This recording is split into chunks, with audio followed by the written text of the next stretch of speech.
Vanguard sucks. Well, kind of. There's a lot of things wrong with this game, but I feel that it gets a lot right as well. Bringing in new features to add to the gameplay, but also not improving things that desperately needs improving. In this video, I'm going to look at all three modes as their own thing and seeing how they have changed from previous games, if at all. Well, first, let's have a look at the campaign. For this year's COD, Sledgehammer went back to World War II again. I was completely open to this since I like World War II games, and then I remembered that Sledgehammer's last game was World War II, and that didn't really turn out that well. So I was kind of hoping that it would do better than that one. The game is centered around a newly formed squad on a mission to retrieve information on something called Project Phoenix. The squad consists of Kingsley, a British soldier that is the leader of the group, Petrova, a Russian sniper that has a cliche backstory but is actually my favourite to play as, Jackson, a stereotypical American pilot, and Riggs, an Australian demolitionist. Considering that the game is set in 1945, it's highly unlikely that the soldiers would be put into a team. To be honest, I can't really see this happening at any point in the war. They wanted to have iconic characters because COD doesn't have any of them according to one of the devs, but I probably would have forgotten some of them if I wasn't doing the review on this game. The main bulk of the story is based on in a German prison while the main characters are being interrogated and this is where it goes back in time to show some backstory to the characters during the war. The problem is there is not much to talk about with the story itself. The one level that I do want to mention is the first level you play as Petrova. I really likes it. The street that you are put in feels like a real community, and when it started getting bombed, it was really intense, and it actually feels like you're in a war. And I feel like you get those points throughout the game as well, where you actually feel like you're part of a world war. And but for the most part, it just feels like you're a one-man army gunning down armies and armies of soldiers. And you know what? It doesn't feel like a war at all. Sometimes it just feels like you're playing as Doom Guy, like, which it's not great. I don't really want that from a World War II game because that's not really why you play a World War II game. To be honest, again, like you get the Australian character is quite cliche. He's not like he's quite a stereotypical Australian man. Like you think of like the Australian stereotype. He literally is that. And the Americans, well, he's quite cliche as well. He's like you think of like the typical American, like always making jokes, being the typical arrogant American. That's what he is. Like it's just like it is just one big cliche for the most part. And to be honest, I just don't feel like it. That they make the characters that memorable, even though they try to make them memorable, which is fine, I guess. But yeah, again, like for the most part, they're not really something. They're not really characters that I end up caring about. Not really characters that I feel like could really get more of a story to them. But I don't know. Like that's a difficult one when you put a story into World War One or World War Two because it they're not really based on one character or a specific group of characters that and because of this of the scale of the war, it's not going to revolve around like a small group of people. It's like because of how large the war is, it's the amount of casualties there as well. Like it's a lot of people. There was a lot of people that were involved in this war. There was it did not come down to a couple of people, really. So that's what makes this game more difficult to kind of back and sort of feel real. If that makes sense. And yeah, to be honest, with most of the story, it feels like filler for the most part. There's not a whole lot to talk about. It just doing work, it's trying to get to the end and trying to get to like some reveal, and that's kind of as much as you're gonna get with it, to be honest. But what else can I really say about it? I mean, with the Russian girl, like she's quite fun to play as because it's not because it kind of stood out from the one man army type of gameplay. You're playing as a sniper for the most part, and you're looking at when I'm thinking of COD, you think of that one man army, or it's you versus everyone else, and that's where I think Petrova, that's her name. That's where I feel that or where her side of the story becomes fun, because there's this one level that where it kind of reminds me of one of the levels from World at War, where back in that game you're fighting against another sniper in a building across the street, and in this level for her, you're in the middle of this like big like open field. I'm guessing it's not a field, but it pretty much is. But so so you're basically completely in the open with very limited cover, and there's like multiple snipers aiming at you, and I feel like that is really cool. I feel like, and you can see where the inspiration was, but I feel like I quite liked that part. I quite liked having that there, being quite intense, to be honest. But it's probably the only like memorable things from the campaign. Also, there's this one like, is it scene? What you call it, scene, or one moment that is straight out of The Last of Us. And if you play the campaign, you know what I'm on about.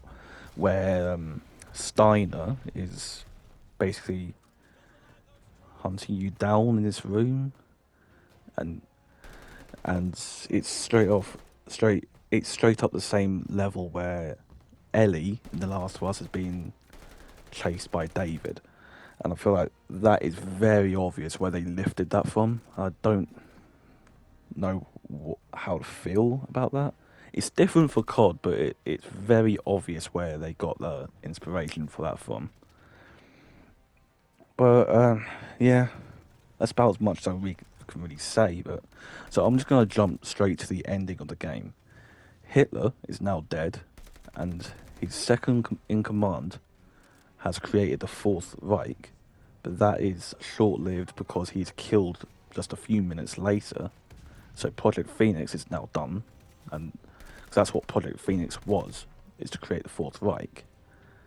And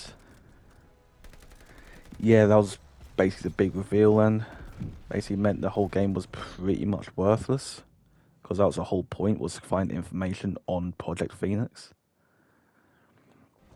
And now it's just, oh, that's no longer a thing, really. So what are you gonna do? And oh, they made zombies canon. Seriously, they made zombies canon. They mentioned Project Ether at the end of the game. why?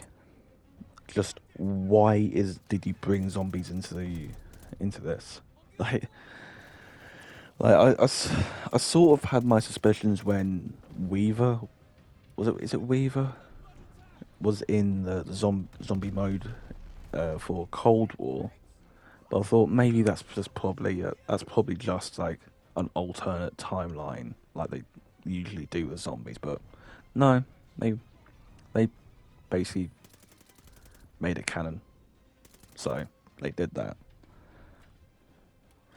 Um, but yeah, that's all I really want to say about the campaign. Really, it's nothing. It had a really interesting premise, but it didn't deliver. Like I really wanted to like the campaign, but at the end of the day, there's not a whole lot to really say about it. It's not. It's, they just failed to deliver on this. But yeah, with that being said, let's go into the multiplayer.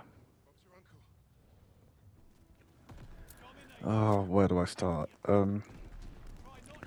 Well, this is probably one of the most safest Call of Duties you can get. To be honest, it's pretty standard for the most part.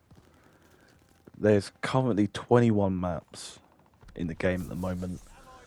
There are 4 remakes that I recognised, which are Dome, Castle from World at War, Shipment, and Dome from Modern Warfare 3. And to be honest, those are probably the best maps in the game. Like they're good maps, like they are genuinely really good maps, but I can't really say that for the rest of them. They're not. They're all right. They're not terrible maps. Don't get me wrong, but they're just not that memorable. Like to be honest, I can't really name you any of them right now. Like, I'll put a bit of time into this into the multiplayer because you know what, I feel like okay, this is probably what most people are interested in, and I feel like out of all things, I would probably put quite a bit of time into this. But honestly, I can't tell you a single name of one of the original maps in this game. Like, I honestly can't. So I don't know. It sucks, but uh, what can you do when they're not making them, and when the inspiration isn't there for? Yeah. Well, to be honest, again, like the guns are just the typical World War Two guns for the most part. Um, Perks are pretty standard. It's not really anything new with the perks. They're just the same old perks you get in any other COD. Kill streaks again, the same thing. It's not anything unique. But yeah. Anyway, the battle pass has returned, and I still don't like it. Not one bit, to be honest.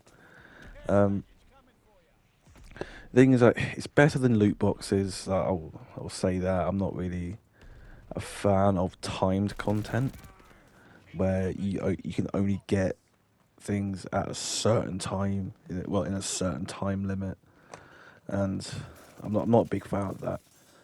But what really frustrates me with Battle Pass for this game is that it has kill streaks, weapons, perks, and lethals. Right, that really bugs me. That really bugs me. Like, none of them should be in there. Like, it was bad enough when Modern Warfare had guns in the Battle Pass, but now they're adding kill streaks, perks, and lethals.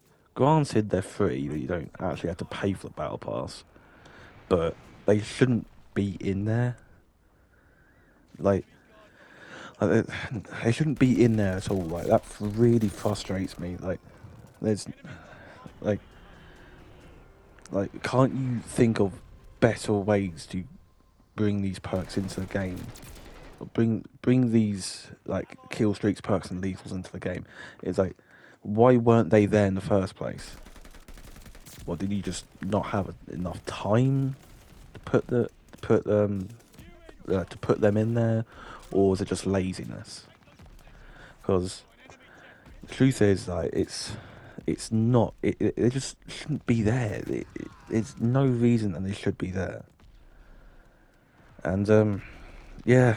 Well, to be honest, the rest of the battle pass is just the same old shit you'll see in any other battle pass.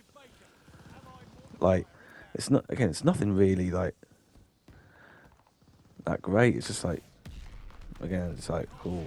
Like, you get like a couple of skins, like for your guns, like XP tokens, like some characters, that same stuff that's been in every battle pass that since Modern Warfare. So nothing really that unique. But yeah. Okay, operators are back. But what I really like about the operators in this game is that they each have a level tied to them, and I quite like that because like it gives people more of a reason to play each individual character.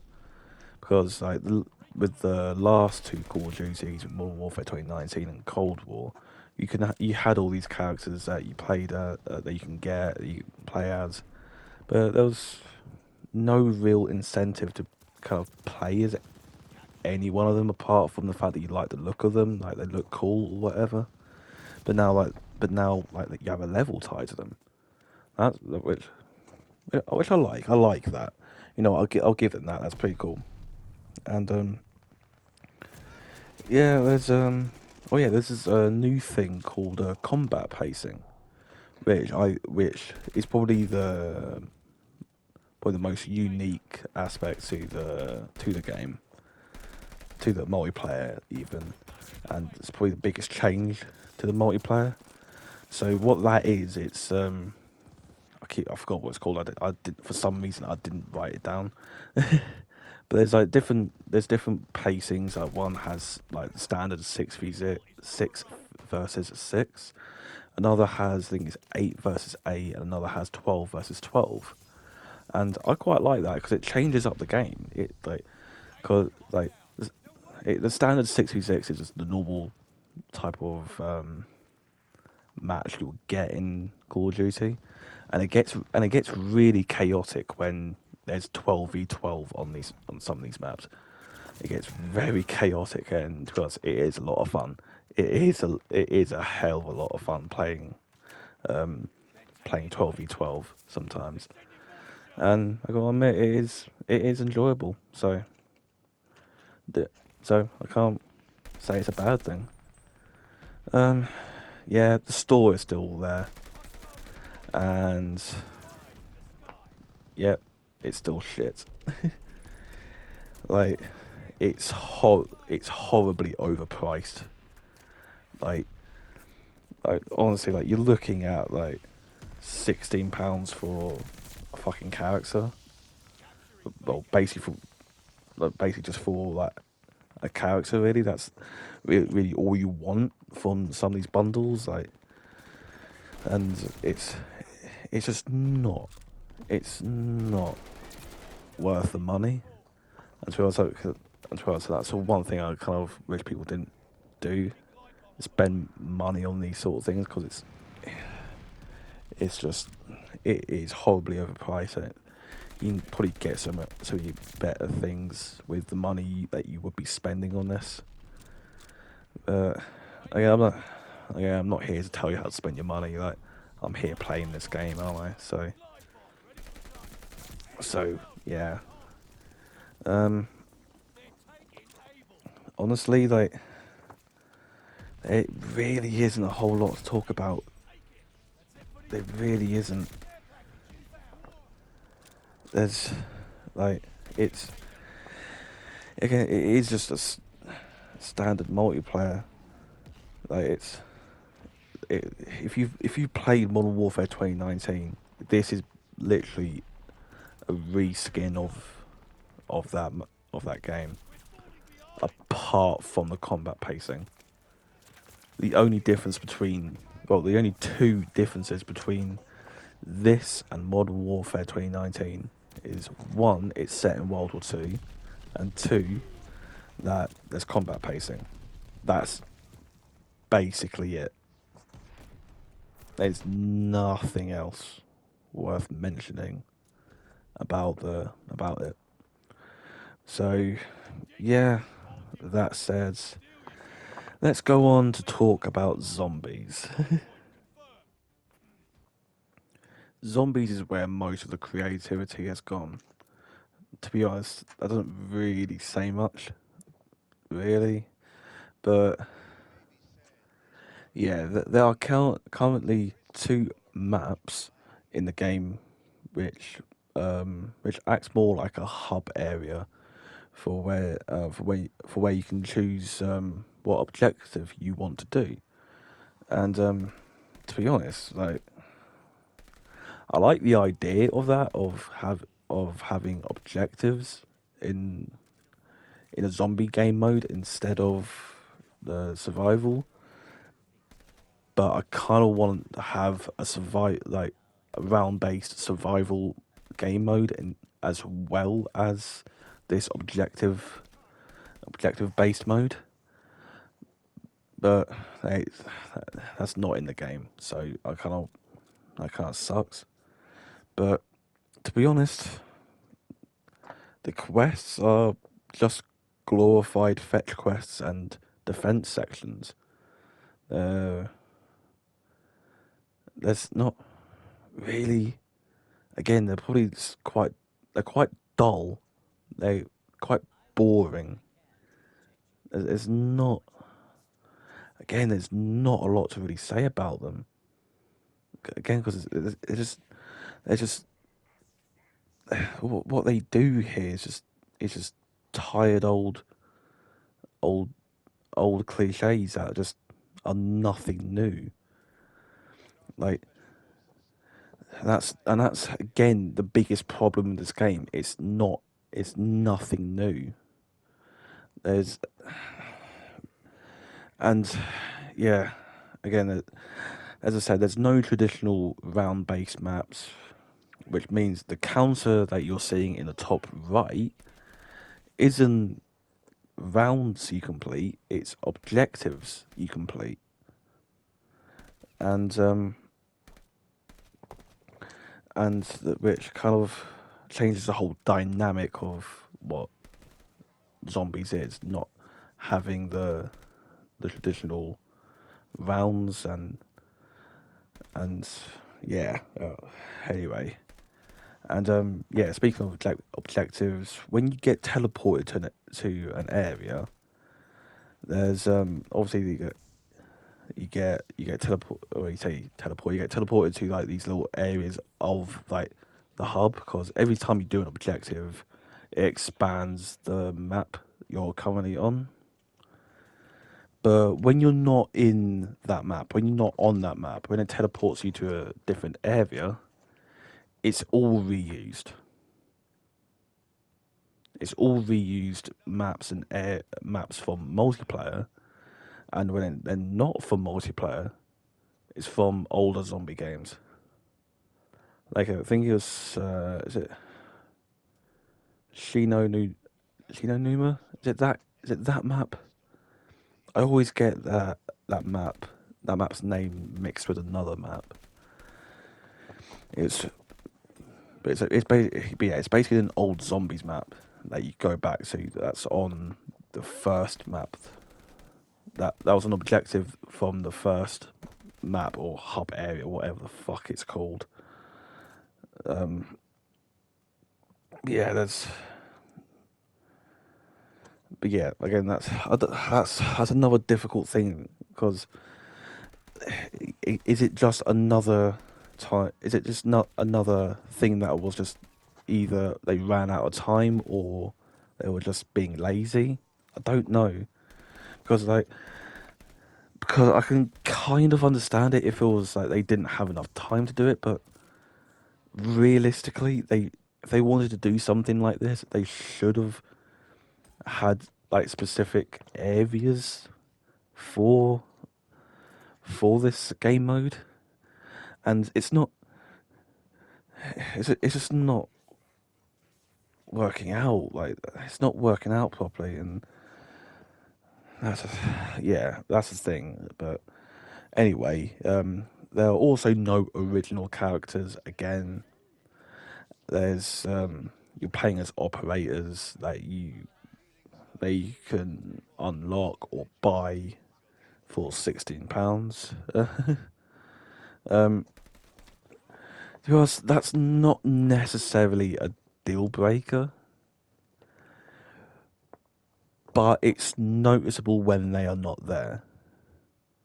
Like you think of like some of the older characters from like Black Ops or World at War. You got Dempsey, you got Nikolai. Like they're like the memorable characters that people love. People like these characters are just loved by everyone that played zombies, but they just don't have any. They just can't. They just can't come up with anyone now. And there is some sort of story here, but to be honest, like it was that boring. I was like, it's like it was not worth talking about. It was not worth talking about because it was the most boring thing I've ever really paid attention to. It's the most boring thing ever. And again, there's there's not much to talk about. Again, like honestly, I'll give them credit for trying something different outside of that traditional round based zombie mode. Even though I feel it doesn't live up to the previous zombie modes, and I do kind of hope that they can nail this type of gameplay at some point, but I feel like they just have to. So they have to do try more. They have to be more creative with what you can do, because it's not it it even though it's different for zombies, it's old and tired tropes. That's all it really is. And yeah, there's not really a lot to say about it. It's just quite hollow, to be honest. It's not great, to be honest. It's okay. Like, it's okay if you've got nothing else to play. If you've got nothing else to really you want to sink any time into. But that's about it. Oh, and actually, I've almost forgot. Like, they brought in actually one of my favourite things to ever appear in zombies. So like it's actually really smart idea. I really like this actually. There's no fucking pause button in this. There's no fucking pause. You can't pause the fucking game. What the fuck, Treyarch? Dude, sort your fucking game out. Jesus. So that's been my thoughts on this year's COD. Um, yeah, to be honest, I was never intending to even buy this game, let alone play it or even do a review on it. But it wasn't until like, a mate of mine uh, bought the game for me, and I thought, what, I'll give it a shot. I'll do a review on it and get my thoughts out there. But overall, I think I probably liked it a little bit more than I was expecting.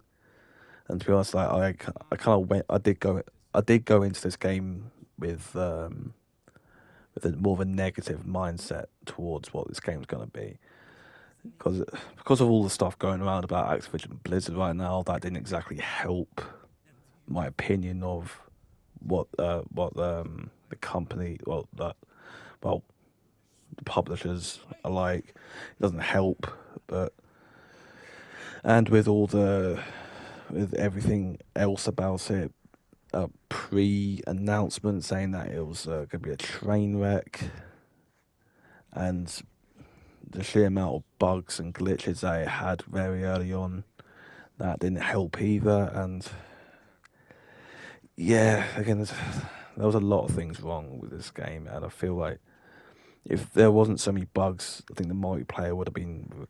I would have thought it would have been a lot better as well. But again, I can still find some fun in this game, and I feel that that the multiplayer is probably the only thing that's really worth paying attention to. And like, but that's about it. But you can't. Because I can't really recommend anyone spending £70 on this. £70 is a lot of money. Like it is a lot of money to spend on one game, and if you're gonna spend that on any game, don't don't spend it on COD. I would recommend this game. This game if it was on sale, if it was like half the price, and but that's about it. Um, yeah, that's been my review. So yeah, if you have made it this far, obviously let me know how I did, because this is my first review, and obviously I want to get more out as well. I want to do more reviews on other games, and hopefully just carry on doing that and carry on doing like playthroughs of other games, and while reviewing ones I'm not doing playthroughs of at the same time. I haven't scripted this part. This is the only part that I haven't scripted, so my words are kind of all over the place at the moment. So yeah, yeah. If you have liked this, please subscribe to the channel and drop this video a like. That'd be massively appreciated. And yeah, um, I want to thank you for watching and giving me a chance. And hopefully I'll see every single one of you in the next video. Um, yeah, peace out.